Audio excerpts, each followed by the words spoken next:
Well, and today we are going to be talking about work-life balance. Yes. We're kicking off kind of the first episode of this season talking about how our employment and life kind of got flipped upside down and shifted, Yeah. that we saw that there's a lot of things wrong with how work and life intersect, overlap, and function together as a whole, right? So true. Yeah. I think that line kind of got blurred a lot through the pandemic in particular. There was a lot of especially people working from home, being forced to work from home. And all of a sudden that created that clear delineation of going to work. That was your space. You did your thing there, and then you came back. And all of a sudden now that's all kind of mushed together with your home life and your kids in the other room and your partner wanting to do something. And it's all, I think that boundary got very muddied. And one of the things that I've learned about with work-life balance is that it's very important to create boundaries and separate the work life from your personal life. And that I think is an additional challenge because of the remote aspect of working nowadays. For sure, for sure.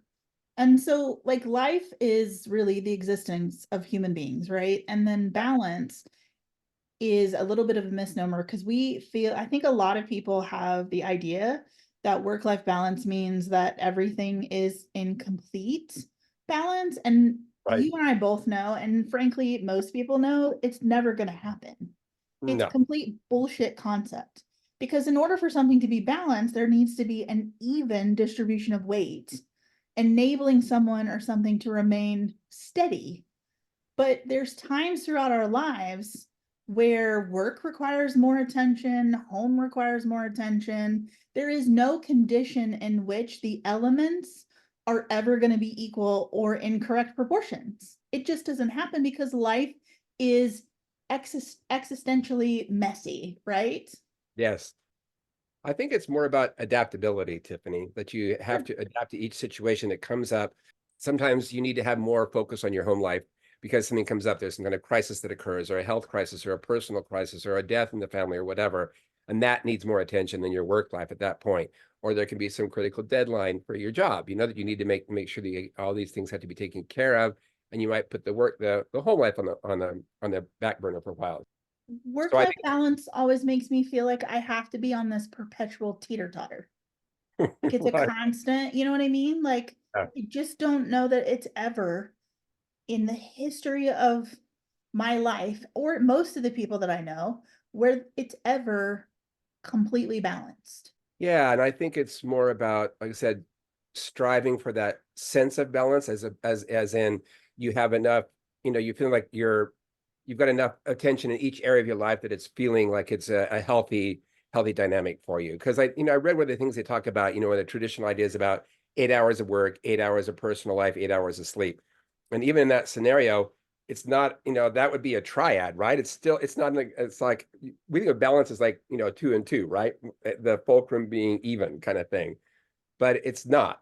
Sometimes you need more sleep, right? Sometimes you need less sleep. Sometimes you need more time with your family. Sometimes you need more time with your work. So I think that's a good point about thinking that it's not really about necessarily exact balance, but more about finding each area that needs to be nurtured and what you need to give at that point. Like I mentioned before, adaptability to adapt yourself to each situation and allow that to more organically inform you about what you need to be doing. When we're striving to find work life balance, we're setting ourselves up for failure because you're like, there is, like you said, there's no real way to achieve things if you are looking at like I need personal balance, I would need work balance, I would need family balance, I would need community balance, you know what I mean? I would need all of those things going on to be completely equal and all running smoothly in order to actually find balance. So it's an unachievable concept in reality.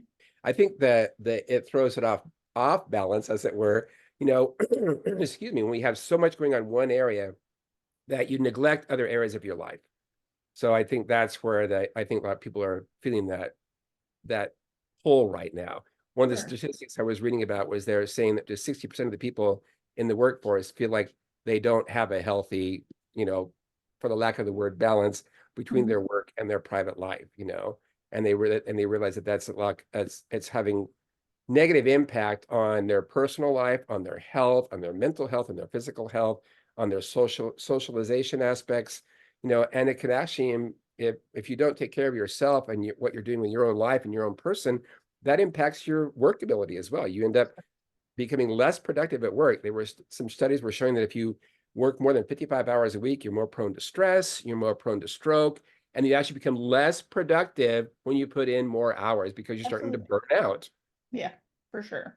And I think unfortunately, we live in a society of hustle culture Yeah, where yeah, we are pushing people to put in, you know, as many hours as possible or have a side gig or, so you go to work and you spend 8 hours at a job and then you come home and you want to work again. I'm probably as guilty as anybody of that, when I have a super busy career and then I have, 5 or 6 different things going on the side. Like I oh, bought into the hustle culture. And you're oh, right, yeah, it leads to major burnout because there's all of these additional expectations and just needs. Like you need the downtime. yeah, I also, because I'm not a parent, I don't come home to, kids and having to feed little ones and, get the schoolwork done. So my heart goes out to the moms who have careers and the dads, yeah, right, who have careers because like I can't imagine doing all the things that I do at work all day and then having to come home to that second job and career as yeah, part of your life and ever having time for yourself. So yeah. the burnout and the balance and all of this ideal that work and life can ever is a little bit of an issue. And that we unfortunately have been cramming this culture as a society on everyone, including that there needs to be this expectation that you live up to now work-life balance. So you're like trying to strive towards something that I don't think is ever truly completely achievable because balance doesn't exist. So I want to reframe this topic. And I know you and I talked about this. Yeah. Instead of us talking about it as work-life balance, it really needs to be more like work-life harmony. Like life, work, personal time, all of that should all be working in harmony together because there's going to be some times where areas of your life need more attention and more of you. Yeah. So I prefer to think of it as I am the conductor of an orchestra and I am responsible for all of the different instruments being parts of my life. And at certain times, the woodwind section is going to be louder than the brass section and so on and so forth.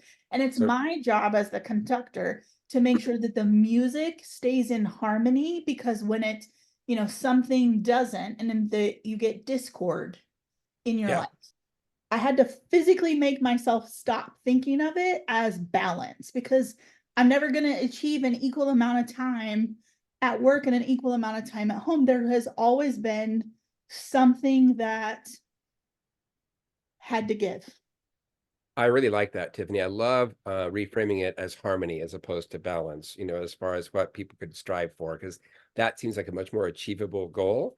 And it is acknowledging that different parts of our lives need attention and need more of our time at different phases, depending on what you're going through and what issues are coming up. And I love that idea about the harmonizing, right? And I think the orchestra example is really a beautiful example of that as well. That says really sets this tone, like you said. I played a trombone for many years, and I was in bands and all kinds of stuff. And that's exactly right. Sometimes the horn section has the lead, and then sometimes it's the woodwinds, and sometimes it's the percussion. And so it just depends on what is happening at that time. But you still all support each other in that process. So I think the idea about creating harmony in one's life, where you're supporting the different needs that you have in your life for personal development, for personal things that you find that enrich you and nurture that's nothing to do with work, as well as building your relationships with those that you care about, your family, your friends, your pets, your kids, as well as putting the energy, quality time into the work, the space that you are doing. So I love that. I love that idea of creating harmony. I think that's spot on. I think also for me, it has been because my life has not always been in harmony. And I chose early on to go the career route. and work my way up in a company, which meant I was working really long hours.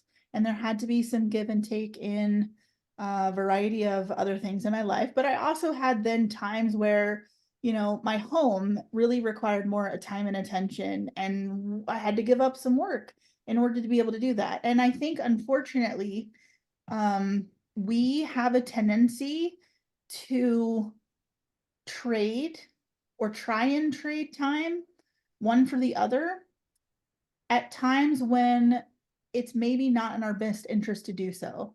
Let me give you an example. I found myself during several parts of a 5-year span sitting on the floor in a hospital room trying to work, right?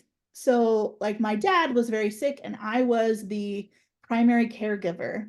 And instead of asking work to give me the necessary time to deal with what I needed to deal with, I felt that the only option for me at that point in time was to keep working, which meant that in large chunks of that time, I was working from a hospital waiting room. I was literally at one point sitting on the floor in Whoa. his hospital room, like writing reports, right? Oh my Which was gosh. insane to me to look back now, My because I was gosh. trading time that I needed to spend with my dad Yeah. Yeah. for work. Yeah. Because I think most people fear they're going to be punished if they do any kind of trade-off that affects their career or their work time. Yeah. You are correct. 60% of the people that work are feeling burnt out and do not feel like they have work-life balance. According to a survey from the Mental Health America, more than half of people who responded to one of their surveys, they also do unhealthy things to cope with the workplace stress. And Right. then 2/3 of the people had negatively impacted sleep because of workplace stress and their feeling of imbalance. 75% of them were afraid of being punished for taking a day off to attend to mental health and family issues. And Yes. I had this same feeling that even though I had risen to a certain level of success within my career, I was worried about like being able to take off and deal with what I needed to deal with, therefore creating more imbalance in my life, because now I'm trying to cram as much stuff as I possibly could into a day to both be there for my family member and also handle all the responsibilities of my job. Yeah. Did you actually talk with your manager about getting some time off, or is that something you were scared to address? I think at that point in time, I was even scared to ask. Yeah. I just expected that the answer was going to be no, Yeah. and that it would, even if they said yes, it would negatively impact my career. Yeah. So you were scared to even address it at all. Yeah. So then I wonder how many parents are there out there who are afraid to call up their boss and be like, hey, little Timmy is sick today. I can't come in. Yeah. Then what do you do with little Timmy? So this is something I'm very cognizant of now that I have risen to a leadership position within the company, is that I make sure that my employees know that they have the ability to take the time they need to deal with the things. Like, I talk about it a lot with them Good. because it was something that was very near and dear to my heart at the time that it was going on. And I realize now I'm in a position to help them understand what work-life balance really looks like, because I didn't have a boss at that point who was personifying the idea of workplace harmony Right. and work-life harmony, because he was a workaholic too. They were all workaholics. Funny story. I can distinctly remember having a conversation with my then supervisor about how she used to take her cell phone into the shower with her Oh my just God. in case she did No. miss a phone call. And I thought that was insane. That's insane. At some point, you have to draw a line, You right? have to. And the only person who's capable, because again, you are the conductor of your own life, right? Correct. You are Correct. the only person who can come up with what you're willing to put up with in your life. Yep. And you're the one that sets the boundaries. You're the one that says, Correct. this is appropriate and this is no longer appropriate. And no, I will not do this. And that's one of the key things about creating harmony is establish boundaries. You have to say no. Absolutely. Another funny story, I literally, and again, these were early days. We're doing much better, by the way, these days than we used to. But I can distinctly remember having to have a conversation with my boss one day about the fact I got a call at like 9:30 on a Sunday and I was sitting in church. Oh I had my to get God. up from the church pew, walk outside, take his phone call, and he was yelling because he was looking for our administrative assistant who had been sitting in the church pew with me. Oh no. And I was like, it is unreasonable for you to call us on a Sunday and Yeah. expect everybody to pick up the phone immediately. You have to No. give people. So part of like, I spent a lot of time in my early career trying to help the supervisors above me understand that the things that they were showing us were inappropriate Yes, in absolutely. how like the dynamic between employee and employer was. And then now that I'm in that position, I am the one who sets the example for everybody else on like how work and life should be better in better harmony. Absolutely. And inappropriate on all levels. It's like, no, you are not their slave to be available 24/7. You have a time that you allot to do work and a time that is your personal time. And sorry, you don't get to go in between. One of the things that I was reading about was suggesting is like, that you turn off your devices. You shut off the work stuff when you have your personal time and you do not make exceptions for that. Because otherwise people will take advantage of that. So you have to 100%. you have to set those boundaries yourself. I got to address something else that came up when you were talking about that, Tiffany, Yeah. is I think also that women have an either additional challenge around that because I think in the workspace, women tend to have to do more, excel more, be better at what they're doing Yeah. than the men, just to be seen as an equal, just to Yeah. stand out. And I could see why there'd be an additional pressure, like with you, with your dad, thinking that you had to Mhm. somehow, be present with that.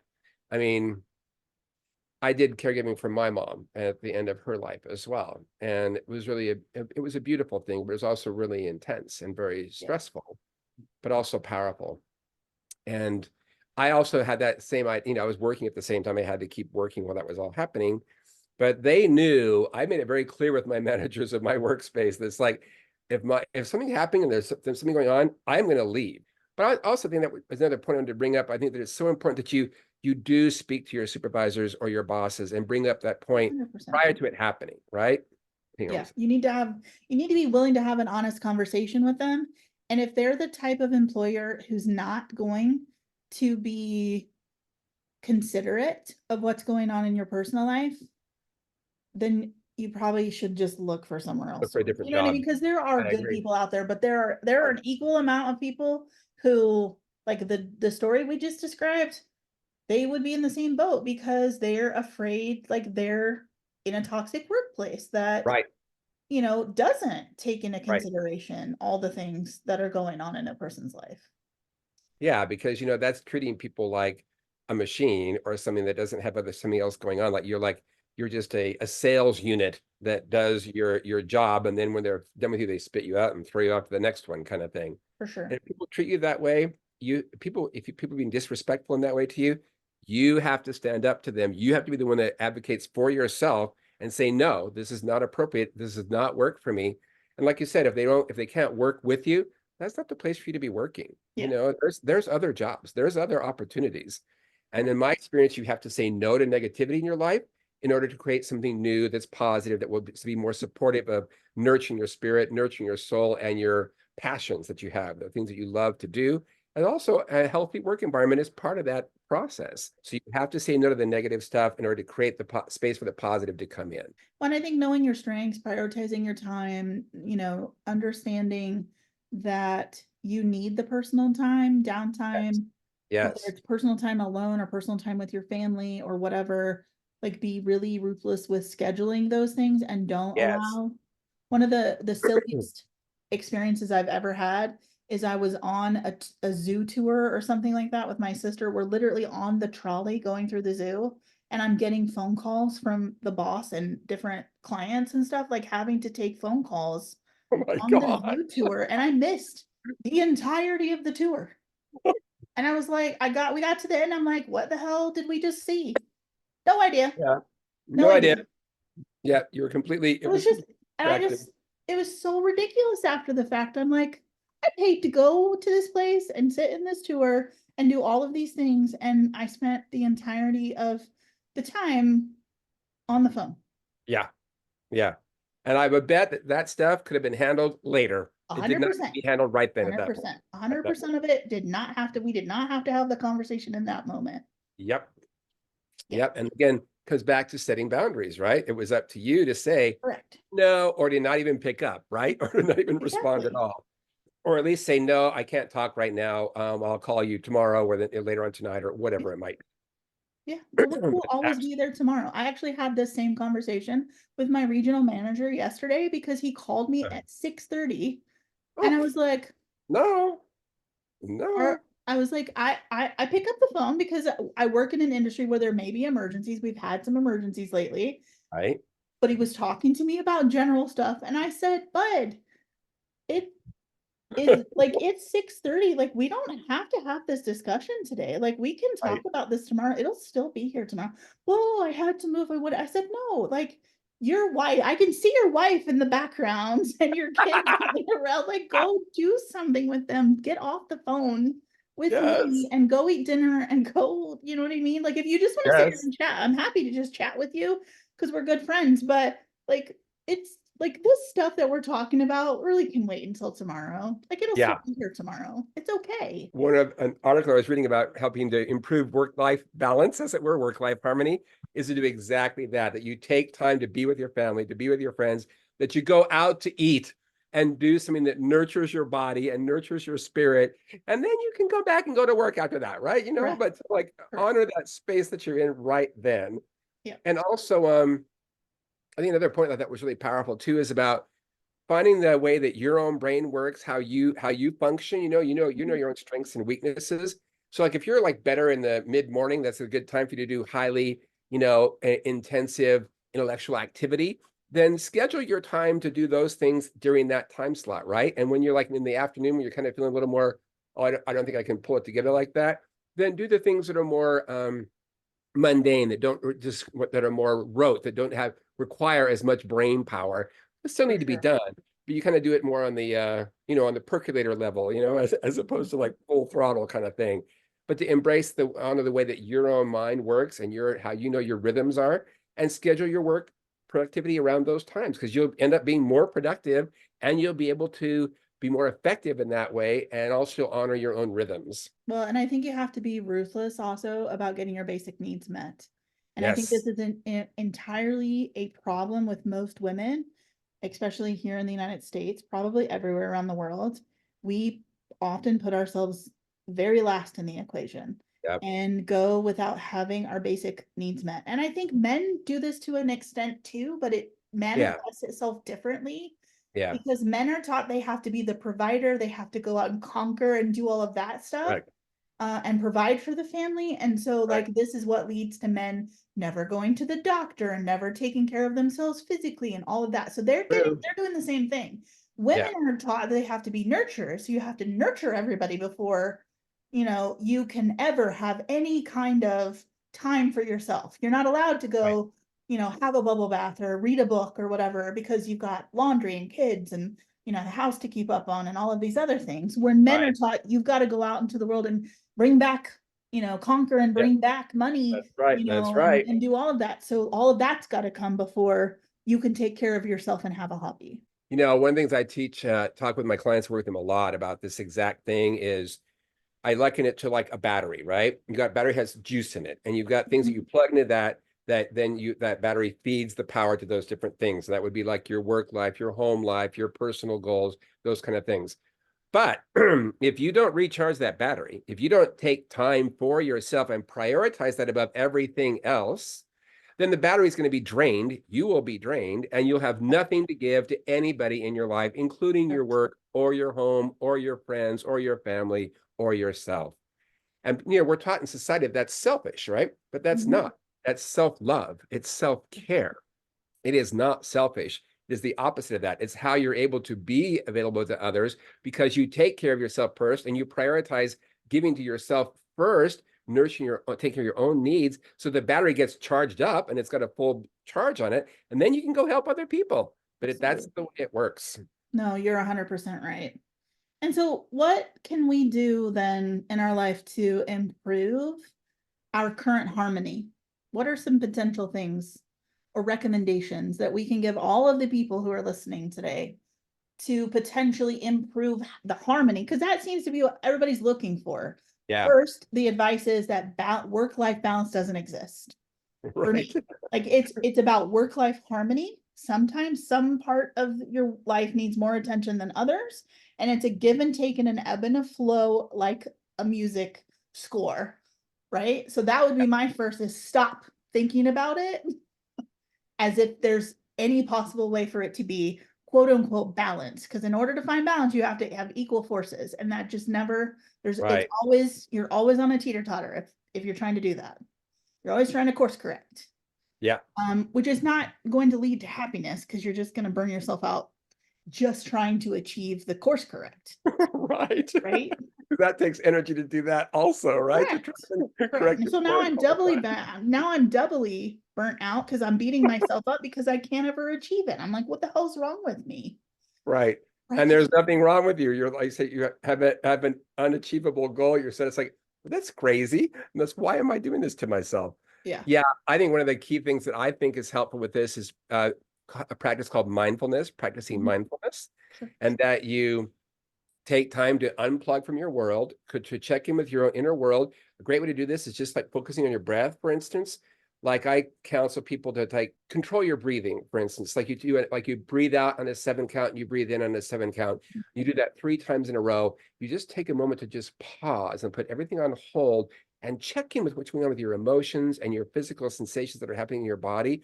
And let yourself kind of like, okay, what am I doing right now? Am I feeling really stressed? Am I feeling overly, am I feeling out of it? Do I feel like can I be present right now in this space?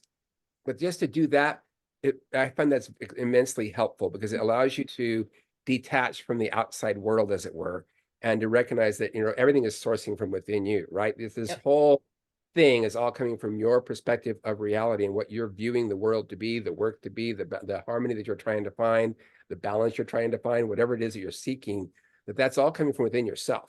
Sure. So if you tap into your own self first and find out what it is that's going on with you and become aware of that, it helps you to unplug from that. And I think that's one of the first things that helps to start creating that harmony. And also, I think having something that you love that's outside of work, right? Something that some kind of passion. Like I know you do art. I mean, I love writing and performance stuff. So we have you have something that nurtures your soul, right? Nurtures your Yeah. spirit. And sometimes those blend and there actually is part of work elements that come together, which is great.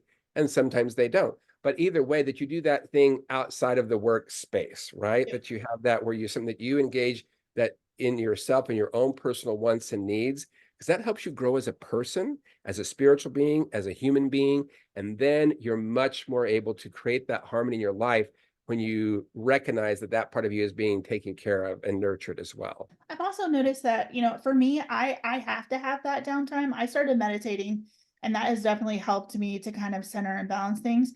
But I noticed that if I don't spend some time in downtime activities, whether that be reading or I love to paint, I love to do something crafty. I hear a lot of women say they're too busy because they've got a career and they've got the kids, and when do I find time to do this supposed downtime activity?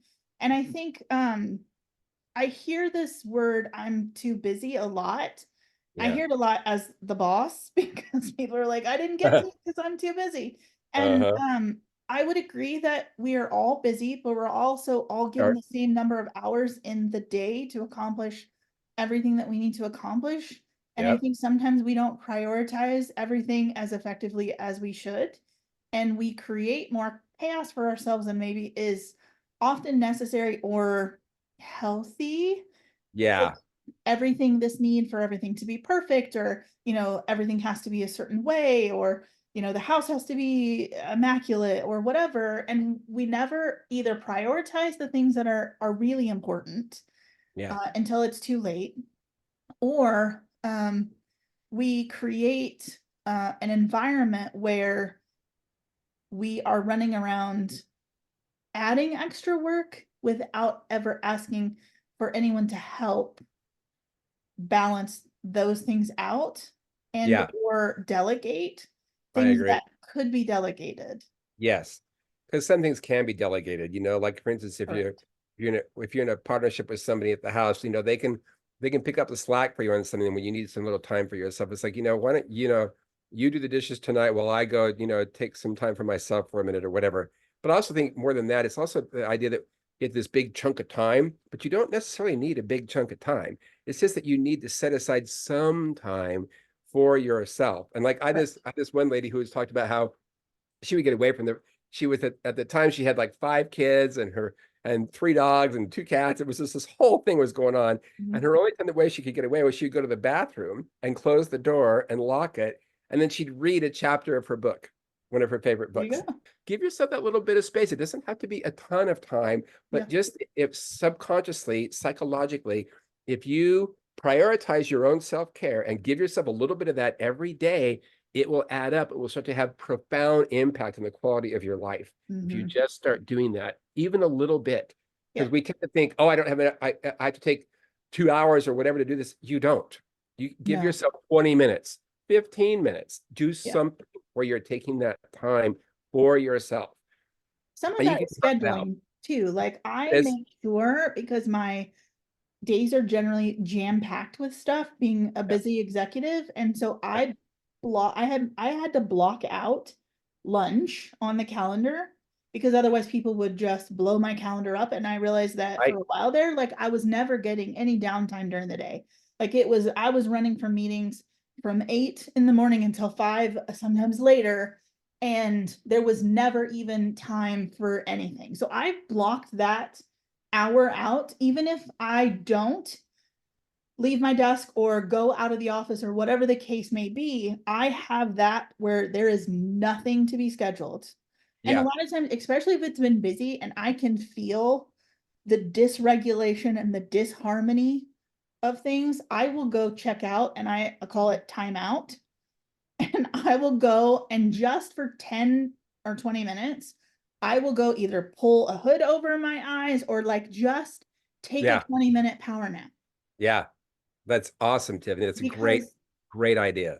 I can't function. But because by like 2 o'clock in the afternoon, I am a zombie after, like, there's Yeah, only so much stuff that you can take yeah, throughout the day. And I would, this, and this is where my heart goes out to, like, moms, because if you've had a career and you've been on, right, all day long, you yeah, maybe get 20 or 30, 45 minutes in the car.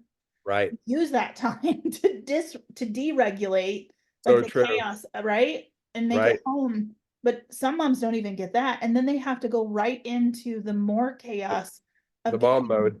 yeah, of getting Yeah, dinner ready, and yeah, the kids fed, and all yeah, of that, right? And so my heart goes out to them. My mom had a full-time career, 3 kids, took it, and was the baby boomer generation, where the dads weren't around, really weren't yeah, around and involved in all of the housework and the kid rearing and all of that. And I feel for her. yeah. Like, because Right. when did she have time Yeah. for herself? My mom was really good at creating that harmony for herself as I look back on it now, because she Mhm. raised 3 kids by herself. My dad was absentee. They eventually got divorced, but he was Yeah. absentee prior to even that. So, and she worked full time and then also took care of us and cooked and cleaned. But speaking along those delegation process, we, as her kids, we were part of the family. It wasn't just Sure. her by herself. And once a week, we all had cleaning tasks assigned at the house, and we Yep. would all have to do those before we could go outside and play.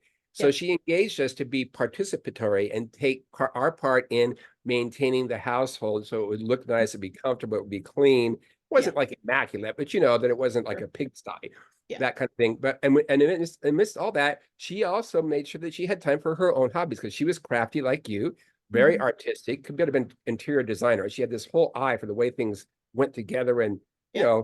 and she would like, do all these painting and crafts and art projects and antique furniture and all this. I'm like, I look back and think, And she wow, was a single mom doing all of that. single mom doing all Yeah, this. that's How did you crazy. find the time to do that? Because she allocated time for each one of those things, Sure. right? And she made sure that she took that time for herself as well, so that she had that, she was being nurtured and strengthened. And I think that's one of the things I wanted to bring up. You talked about how to solutions to some of this, is like, if you really look at the time that you spend every day doing different things, you can definitely carve out some extra time. We tell ourselves we don't have the time, that we're too busy. But I think most of us, myself included, I'll get sucked down into the rabbit hole of watching YouTube videos or TikTok videos or something. It's like, and I just spent an hour and a half doing something I could have done, that for 15 minutes instead of, 90. And I could Yeah, have done something else with that time, right? And so I think if absolutely. we just start to look at that, there's ways that you can allocate what you're doing and be more intentional with the time that you're spending. I also Yeah. wanted to address one other thing around the mental health aspect of this too, that when I was in the process of pursuing my mental health, my master's in mental health counseling, one of the things they talked about was people who were first responder counselors, because Mhm. that's a really intense thing. When you go to a disaster, how do the mental health counselors who are providing counseling for the first responders, how do they take care of themselves? How do they not get burned out? And the Yeah. way that they did that, they took time for themselves. Mhm. They would go for a walk in the park. They would unplug from everything from work and go within and do a mindfulness practice. They would take time to meditate. Yeah. They would work with their own inner world, completely separate from everything that was going on in their lives. And they did it every day. They made a point, they prioritized that so that Sure. they could be present to help those other people when their needs came up. No, for sure. And I think anybody who's a first responder, nurses, all of those people who are in like very high stress jobs, Yes. like they especially, like they're taking care of all of us, even Yes. teachers. They're Even taking care of all teachers. of us. They Yes. need to take care of themselves because Absolutely. otherwise there's nothing left for them to give. And they have such a Absolutely. unique skill set and, Yeah. heart in what they do. And it's a Yeah. necessity for our society that they exist. Yeah. So it breaks my heart if they're not taking the time necessary because I think then they become burnout. They leave that Yeah. career that they're really good at. Yeah, that they have a gift for, Yeah. right? Yeah, really. I 100% agree. I Yeah. think it wasn't until I stepped into a leadership position that I realized how much everything that I do is being witnessed by everybody else. And I think whether you're in a leadership position where you're responsible for an entire company, or you're a parent, or you're a teacher, or you're in a position where other people's eyes are on you, you Yeah. are leading by example at that point. 100%. And if Uh, you're not showing people that it's okay to leave the office, it's okay to take some downtime for yourself. Um, that, not everything is a crisis. You need to prioritize what is important versus what's not important. You can delegate. If you're not showing that, right, then I think you're doing not only yourself a disservice because you're going to burn out, but you're also doing everybody who's looking at you a disservice because they're going to do exactly what they're seeing. They're exactly going to right. expect, Exactly when right. I gave you the example of my dad at that point in time in our company, everybody was a workaholic. It was expected that we work 10, 12, 15-hour days. And like we were hustling as a young company to get up and running. And, it was the expectation that we were always on. Like I said, my boss carried her phone into the shower A with her every shower. Oh morning, my which is God. I mean, absolutely ridiculous, right? ridiculous. Just in case the client called. Because the That client client can can't wait wait. They can five go to, minutes hell, they can go to voicemail. You can call Exactly. it back. But I mean, but serious. because she as the leader was telling me these things, I thought that that was the expectation. Yeah. I will tell everybody now, I am not taking the fucking phone into the bathroom with me. Good Like for you, at girl. at 5 o'clock, we're done for the day. We're If you done. want to talk and you want to chat as friends after the fact, Yeah. great. I'm happy That's to talk different. to you. That's We different. are not talking about work unless it's an absolute emergency. All of Yeah. that crap will be here tomorrow. Yes, it And will. and I'm amazed also as a leader when somebody has like a crisis in their personal life. And because I went through a 3 to 5 year period where I was in constant crisis with my dad's health care, Yeah, that like I am very quick to jump on telling my employees, you go take care of yourself first. The only good. thing that So matters good. in that moment is that you go take care of your family and deal with what you need to deal with. We will make sure that work is taken care of. I don't want you to have to worry about it. Even if That's so that means powerful. I will physically be doing the work for you, I want you to take whatever is necessary to deal with your time so that you can handle your stuff, because that's my responsibility to show to them what true leadership and the example of what how we should be Yes. living our lives. Yes. More than what's being said to you, you look at what they're doing, right? How are they actually showing up in real life, Yeah. living your life, being what I call walking your talk. You Yeah.